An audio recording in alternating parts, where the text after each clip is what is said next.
Assalamualaikum warahmatullahi wabarakatuh. Perkenalkan, nama saya Edi Sumarman. Saya mahasiswa Stisi Raja Haji Tanjung Pinang. Saya dari Prodi Administrasi Publik. Saya dengan NIM 211011001. Di sini saya akan menyelesaikan ujian akhir semester saya dari mata kuliah Kebijakan Publik dengan dosen pembimbing atau dosen pengampu yaitu Bapak Desrian Effendi, SOS MPM. Nah, di sini tema yang akan saya ambil atau judul jurnal yang saya ambil yaitu adalah peran media massa dalam mengawal kebijakan publik di Kota Ambon yang dibuat oleh Said Lestaluhu dari Fakultas Ilmu Sosial dan Ilmu Politik dari Universitas Patimura.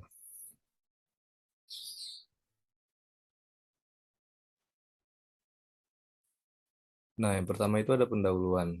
Nah, sejatinya manusia sebagai makhluk sosial itu senantiasa ingin berhubungan dengan manusia lainnya. Nah, manusia itu selalu ingin mengetahui lingkungan sekitarnya, bahkan ingin mengetahui apa yang terjadi eh, dalam dirinya sendiri, dalam pribadinya. Nah, rasa ingin tahu ini memaksa manusia itu untuk melakukan interaksi dengan cara berkomunikasi satu sama lain. Nah, dalam hidup bermasyarakat, orang yang tidak pernah berkomunikasi dengan orang lain, maka ia akan terisolasi atau tertutup dari lingkungan sekitarnya. Nah, pengaruh dari keterisolasian ini akan menimbulkan depresi mental yang pada akhirnya membawa orang kehilangan keseimbangan jiwa.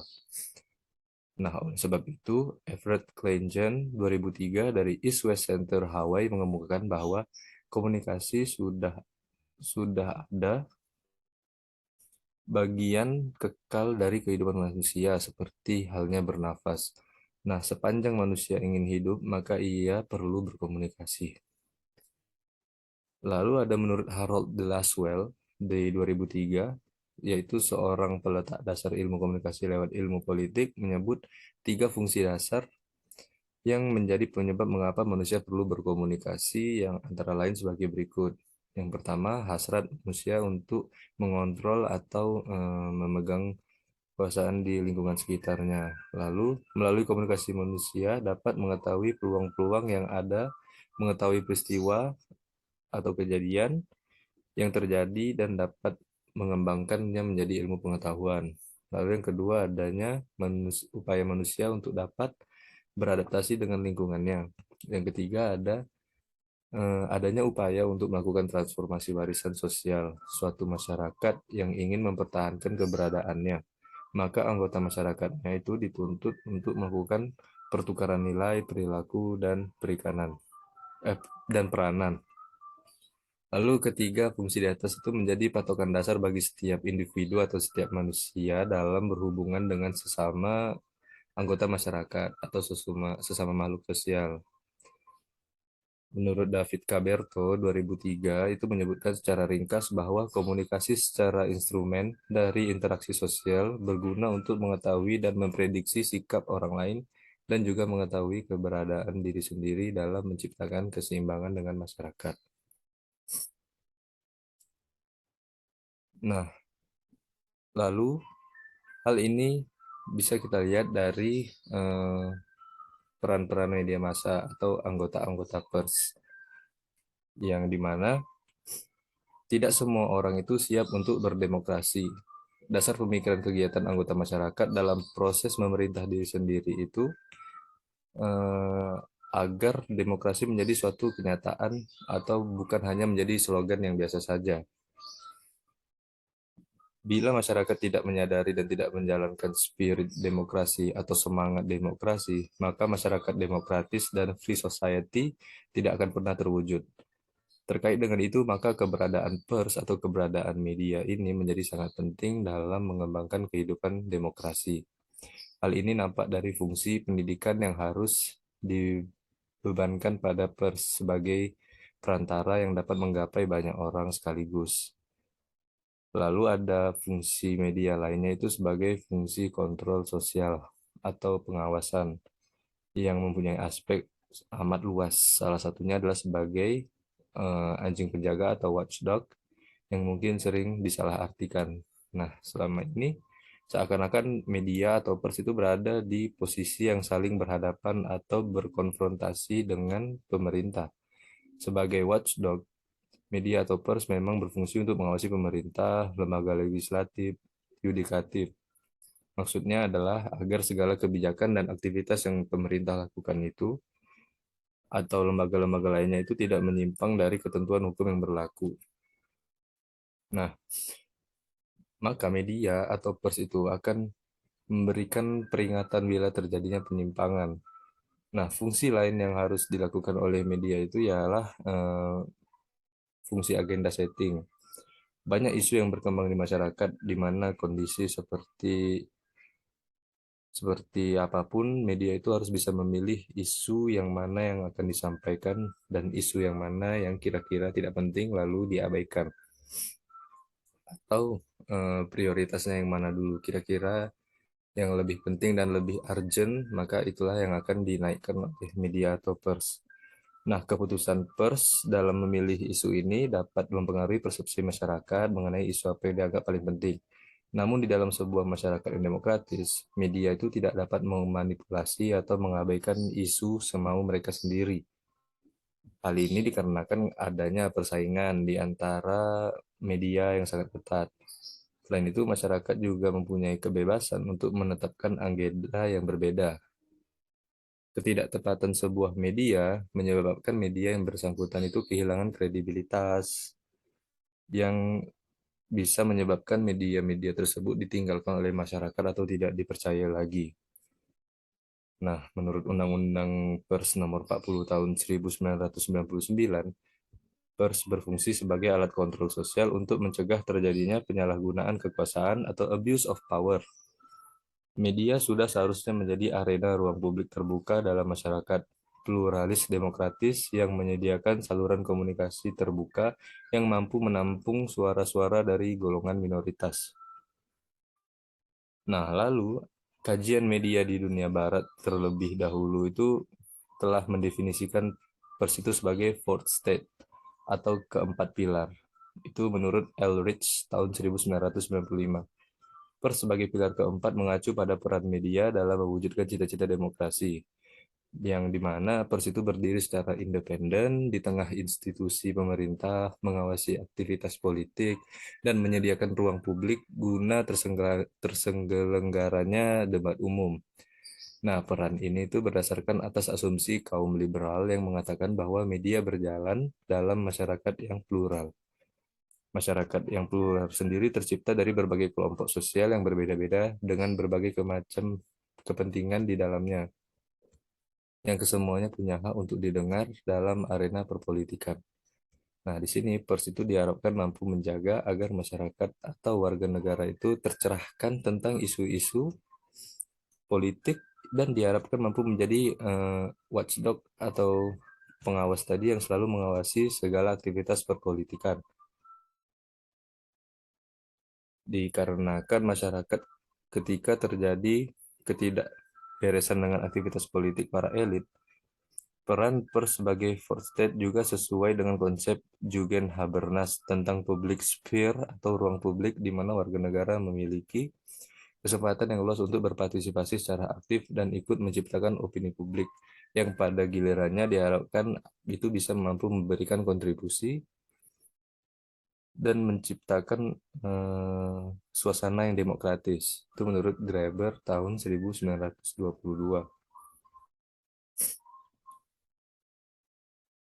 Eh, nah, dari uraian-uraian yang tadi sudah dijelaskan di atas itu, maka setelah melaksanakan pengamatan dan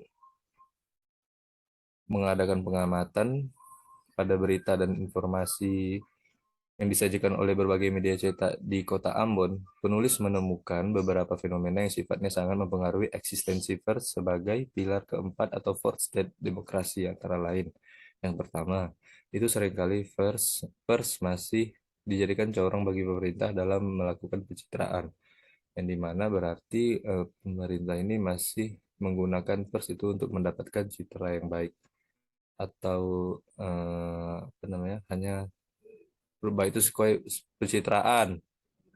Nomor dua itu masih banyaknya pelanggaran terhadap kode etik jurnalistik, yang dimana banyak jurnalis-jurnalis yang tidak bertanggung jawab membuat berita-berita yang tidak benar atau hoax.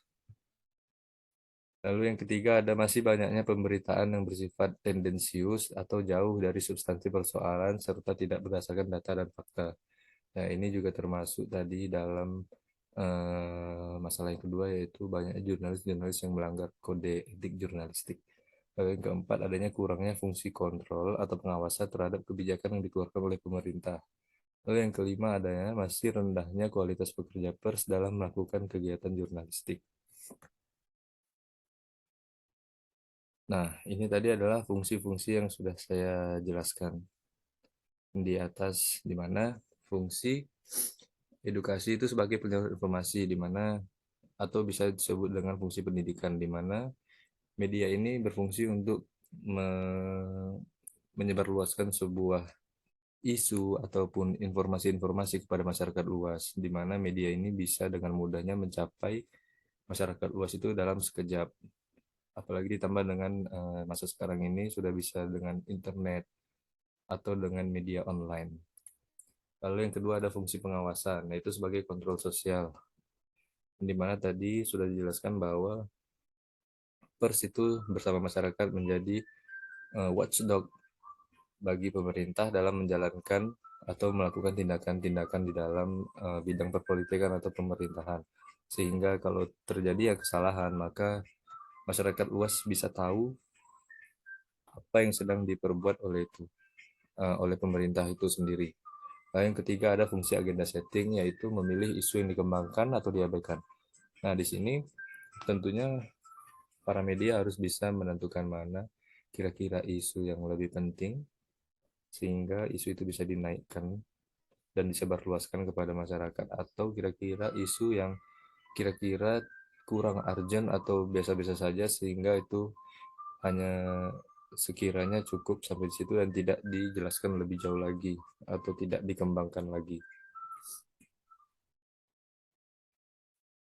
Nah, ini juga tadi sudah dijelaskan, maka rumusan masalah pada jurnal eh, ini adalah bagaimana peran media massa dalam mengawal kebijakan publik di Kota Ambon. Nah, mengacu pada rumusan masalah tadi, maka tujuan penelitian yang dilakukan oleh penulis ini adalah untuk mengetahui bagaimana peran pers dalam mengawal kebijakan publik di Kota Ambon. Nah, di sini metode penelitian. Metode penelitian yang digunakan yang pertama itu adalah jenis penelitian. Nah, jenis penelitian ini adalah jenis penelitian kualitatif. Lalu yang kedua, ada jenis data. Jenis data itu menggunakan data primer. Lalu yang ketiga itu metode pengumpulan datanya itu melalui observasi dan wawancara. Lalu untuk sampelnya sendiri ada media cetak, dewan pembaca, akademisi, dan aktivis LSM.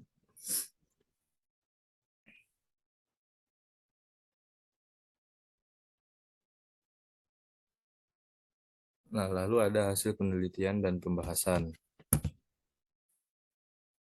Nah, sebagai pusat dari pemerintahan kota dari Provinsi Maluku, yaitu Kota Ambon, memiliki beberapa sarana komunikasi yang sangat penting bagi masyarakat dalam mendapatkan informasi. Sarana tersebut bisa berupa siaran radio, satu siaran TV pemerintah, dan beberapa siaran TV swasta nasional. Sedangkan untuk media cetak sendiri terdapat 10 media cetak lokal, namun hanya dua di antaranya yang menjual salinannya paling banyak. Nah, untuk dari TV pemerintahnya sendiri itu hanya satu siaran, yaitu TVRI. Lalu untuk TV swasta nasionalnya itu ada seperti RCTI, SCTV, Antv, Indosiar, Trans 7, Trans TV, dan Metro TV.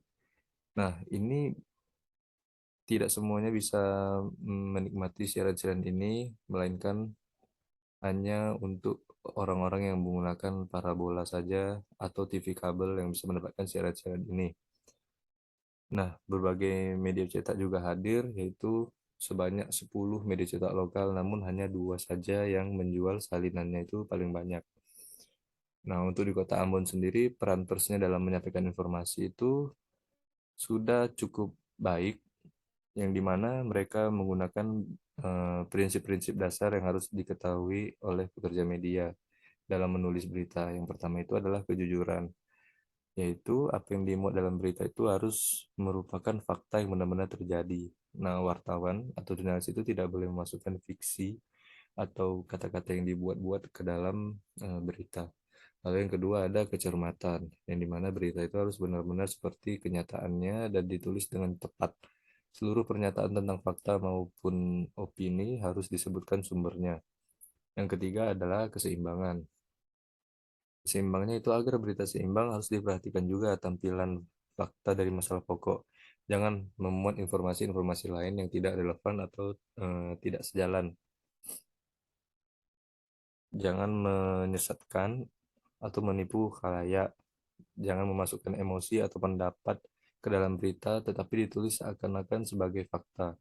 Tampilkan semua sudut pandang yang relevan dari masalah yang diberitakan dan jangan gunakan pendapat yang editorial. Lalu yang keempat adalah kelengkapan dan kejelasan, di mana berita yang lengkap itu adalah berita yang memuat jawaban atas pertanyaan 5W 1H. Who, what, why, when, where, dan how. Lalu yang kelima adalah keringkasan. Tulisan ini harus ringkas namun tetap jelas dan memuat semua informasi yang penting. Nah, dengan demikian, dalam sebuah pemberitaan, persoalan informasi yang disampaikan pada masyarakat tentunya harus berbasis pada fakta, fakta yang dapat dipertanggungjawabkan kepada publik. Nah, untuk mengawal kebijakan sendiri,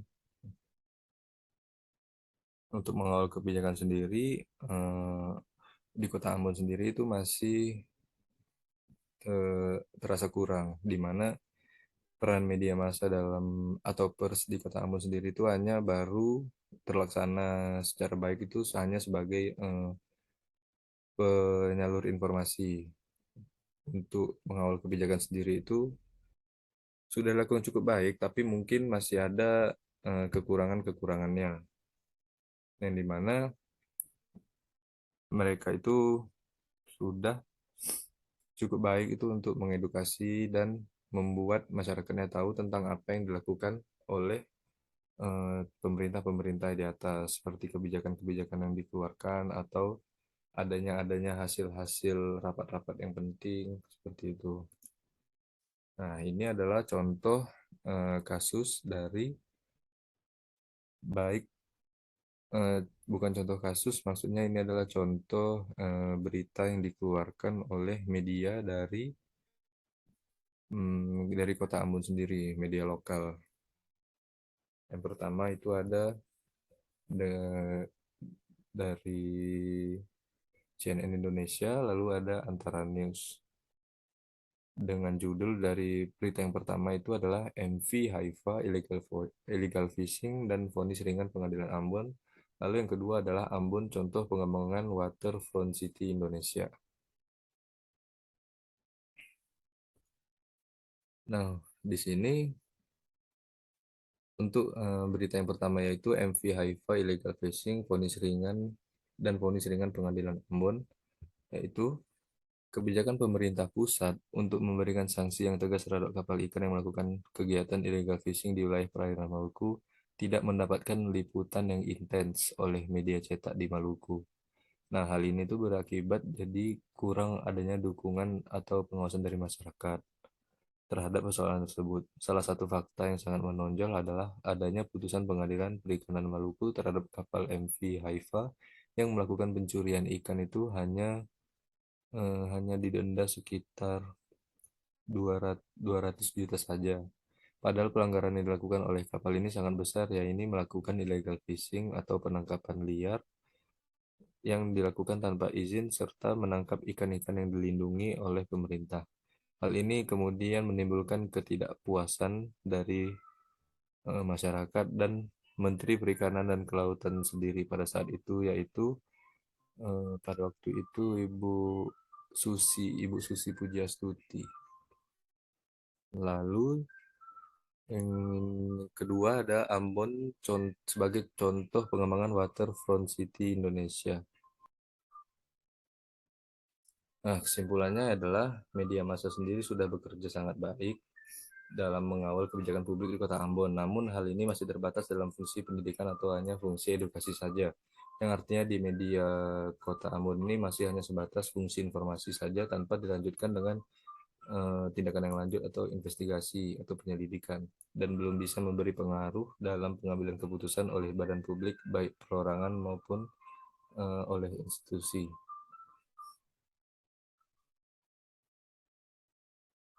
Dan hasil penelitian ini juga saran yang dapat diberikan antara lain saran yang bisa diberikan antara lain itu dalam melakukan proses peliputan di lapangan sesuai dengan percetakan, para wartawan atau jurnalis harus selalu konsisten dengan data dan fakta yang ditemukan di lapangan. Perlu pula pengembangan kualitas sumber daya pekerja pers dalam melaksanakan prinsip-prinsip jurnalisme, investigasi guna menunjang mereka dalam melakukan penyelidikan berkaitan dengan kasus-kasus atau pelanggaran yang dilakukan lembaga-lembaga publik serta hendaknya pers lebih intens melakukan hubungan koordinasi dan kerjasama dengan berbagai institusi yang berkaitan. Oke, mungkin sekian review jurnal dari saya. Sini saya mengucapkan terima kasih kepada Bapak dosen pengampu yaitu Bapak Desrian Effendi, SOS MPM atas eh, bimbingannya selama 1 semester ini. Dan saya juga minta maaf jika ada salah kata. Saya tutup dengan pantun. Pantun, pagi-pagi buang sampah, badan penat berenang ke tepian. Mohon maafkan silap dan salah. Terima kasih sudah memperhatikan. Saya tutup dengan wabillahi taufiq walhidayah. Wassalamualaikum warahmatullahi wabarakatuh.